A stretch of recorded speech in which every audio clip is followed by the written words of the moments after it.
واهبو شرف كوهاغو غاري عيداد واهدن عدكوها قبيشي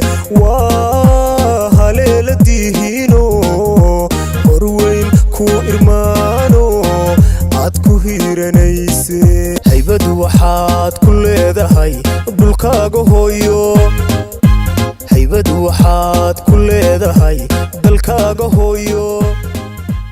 waddaniyadu waa jacaylka ixtiraamka iyo mas'uuliyadda qofku uu hayo dalkiisa waa dareen qofku qadariyo dalkiisa difaaciisa kana shaqeeyo horumarkiisa oo uu ilaaliyo nabadiisa iyo midnimadiisa waa inaad dalkaaga ku faanto qiimayso taariikhda dhaqanka